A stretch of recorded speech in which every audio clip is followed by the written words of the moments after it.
Hey, welcome on in, guys. Tobin here with you, and thanks for checking out the channel. Hope you have a lovely Sunday out here as the Miami Heat, they'll be back in action tonight. We'll recap that game as they're in Summer League action. I think the big thing everybody's looking for, what is Kel'el Ware going to play? Like, assuming he plays. It's a chance he doesn't. The Heat have a back-to-back, so maybe he doesn't play until tomorrow on Monday night.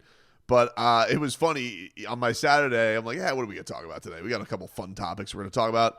We'll talk about LeBron, possibility back to the Heat. The story kind of gets a little cold water thrown on that. And I did a Kel'el Ware video. It literally, as I'm about to post it, Erik Spoelstra, by his standards, had a pretty explosive press conference. I will say, Spo yesterday touched a lot of bases. Shout out to all the media that's out there in Sin City this weekend. That was about as honest and off the cuff as you hear Spo. And I will say, Spo is a lot more like that in practice settings than he is post-game. Post-game, it's usually very, very calculated. He's controlling it. But he kind of let it rip yesterday. He let it rip. The Kel'el Ware stuff, by his standards, explosive. Was honest about a lot of things. Talked about Andrew Wiggins. Talked about Duncan Robinson.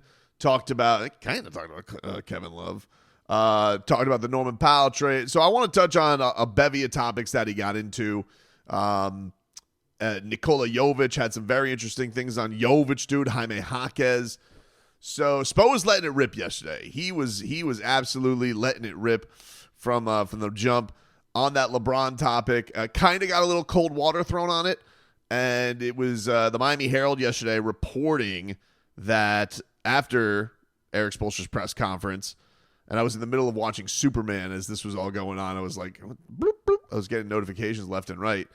And this was, they came out and reported that the Miami Heat, it says, there's been plenty of speculation surrounding forward Andrew Wiggins' future with the Heat. Didn't help that the Heat included him in its offer for Kevin Durant. But with Durant traded to Houston earlier this offseason, there's now some clarity on the situation as a league source confirmed to the Miami Herald the Heat's plan is to keep Wiggins on its roster next season, barring something unforeseen. The Heat is intrigued to see what this mix of players can accomplish after a recent addition of the veteran guard Norman Powell. So, yeah, very interesting stuff there with the Heat and Andrew Wiggins and what they're going to get from this situation. But the Miami Heat are in a situation where they are going to seemingly keep Andrew Wiggins on the roster.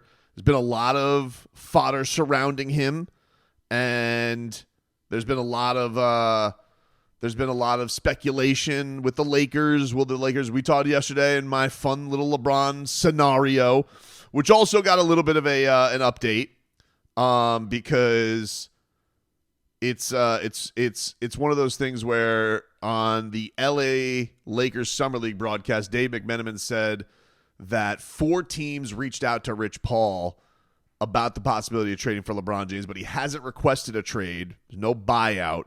So we'll see. It doesn't seem like we're at a critical mass with that. And I guess if LeBron were to be interested in trading the Heat, that would be something unforeseen. But I do think, and this was my point yesterday, the Heat are going to know if that's a possibility. And you could just do by process of elimination. They're not trading Tyler Hero for LeBron James. So let's we can deduce who the players would be. But I do think the Heat do this where they like players being comfortable, especially players who might be uncomfortable.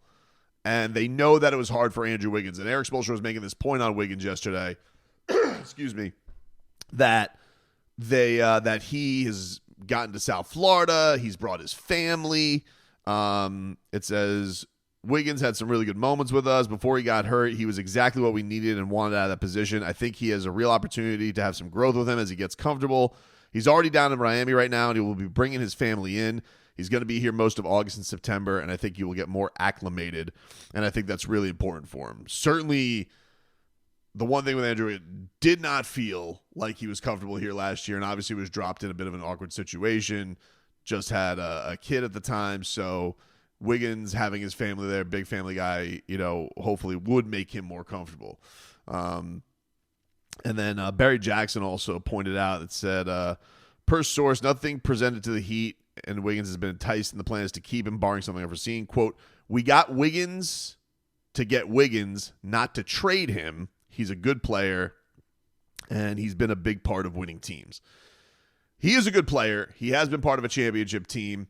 They did, though, as Barry mentions in the article, or Anthony mentions in the article, that they did offer him in a trade. So but that was their swing. They were swinging for Kevin Durant, and so, I don't think there's going to be any ill feelings. I mean, he did just get, especially from the Heat. I think he would have, he would have gotten that. It's not like the Warriors where he won a championship with it.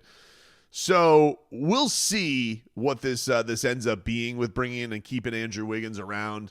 But yeah, barring a Lakers trade where the Heat are given an offer that knocks their socks off, which I don't think this gets reported unless they feel like it's heading that direction. Let's be real about it. Unless negotiations, are hard and they're trying to throw this out there. But like from my standpoint, I don't think Spo goes whole family route cold-hearted. With that being a big possibility. I think, look, we've seen organizations lie before. Pat Riley's done it before. So if they do feel like that enticing move comes, but I do think this is probably a reflection that the trade offer or talks with the Lakers haven't been absolutely fantastic, barring something unforeseen. Besides, we got to get on to bigger things with the Lakers anyway. You're going to see that Bam Adebayo's in Greece, right? Well, I didn't understand why he was in Greece, but it kind of dropped today.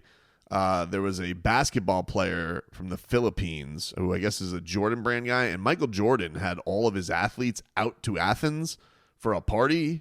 And so Luka and Bam were at the same party.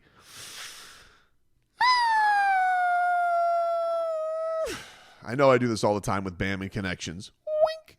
But,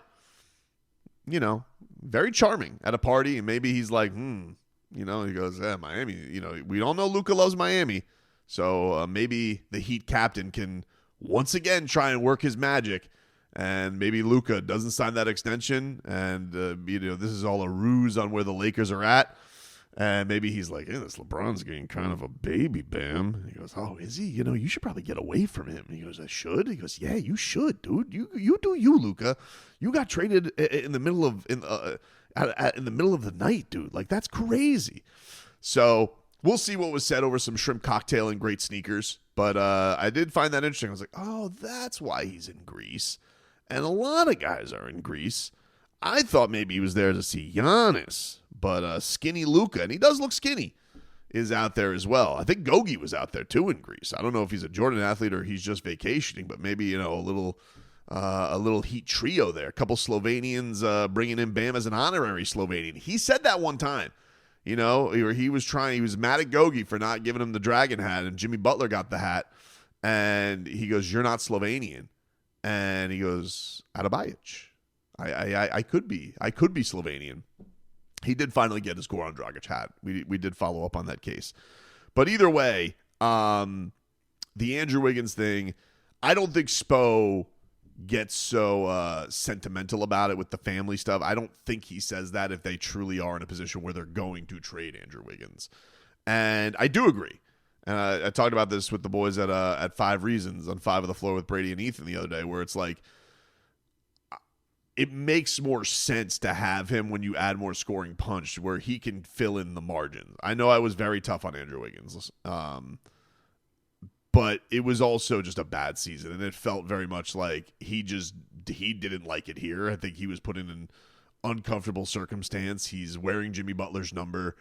It just didn't put a good taste, I think, in anybody's mouth how that went last year. So now, fresh start. That's where the Heat are at. We'll see. And Spo, I want to get, I'm going to do this in another video talking about, Spo did talk about his autopsy of the season, because there were some things that he said that made sense. There were some other stuff that really didn't. So we'll do with that what we will.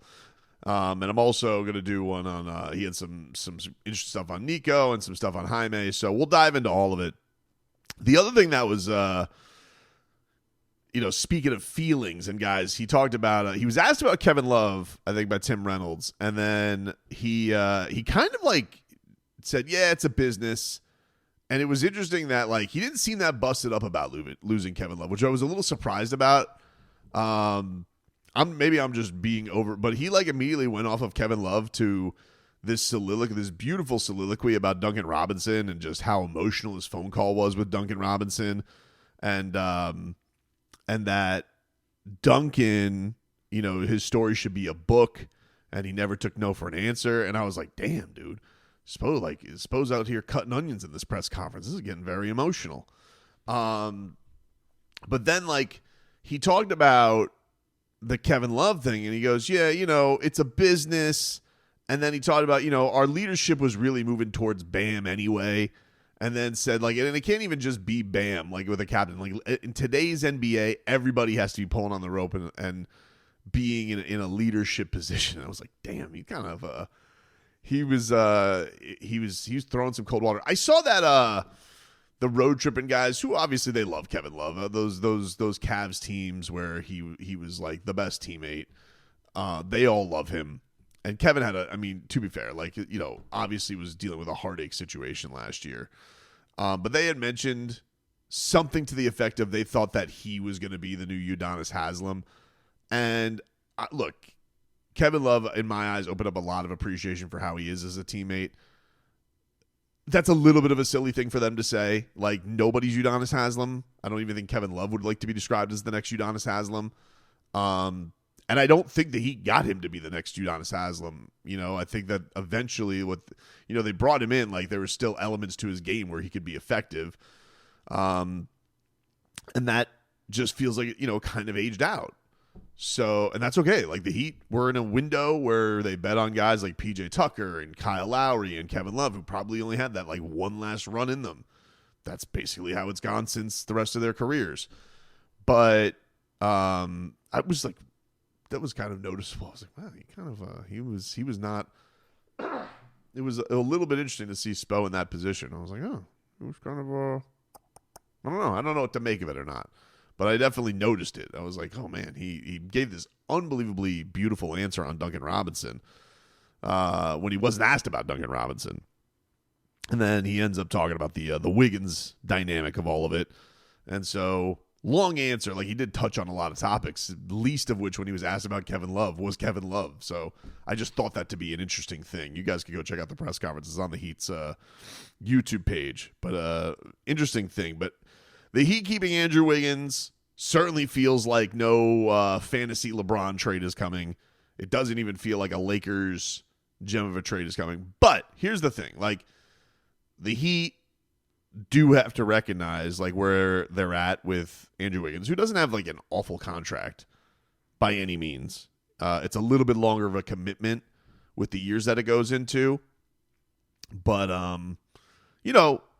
if the Heat do not have an impressive season, there probably will be a scenario where, at the very least, the Heat could trade him for somebody who clears their books. I would imagine that's a possibility, which is why I don't think the Heat were ever in a position where they needed to move him with great desperation. Right? It maybe if you were going full youth movement, which they don't appear to be, especially with what you heard about Kalel.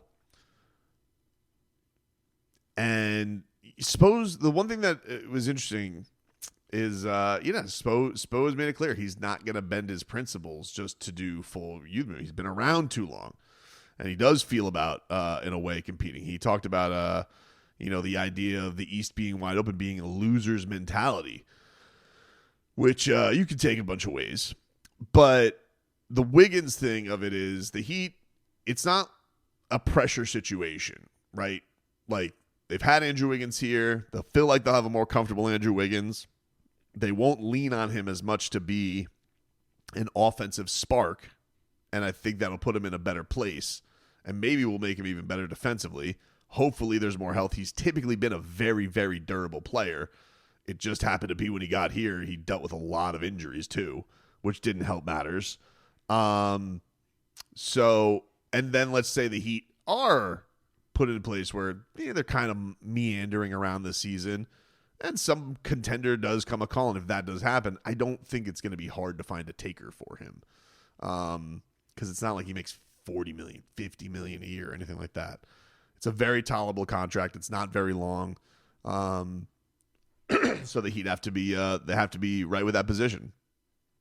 But when this stuff gets out to guys like Anthony and Barry, like there is a method to it. There's a purpose to it. Like we saw this, remember, with the James Harden thing. Like the Heat really wanted to just be like, we don't want the speculation, because that was kind of the last piece. The last guy who was really dealing with speculation going into the season was Andrew Wiggins, and I think particularly with him, bringing his family, making him more comfortable, they want to put that at ease. So that's why that, I think, gets out there.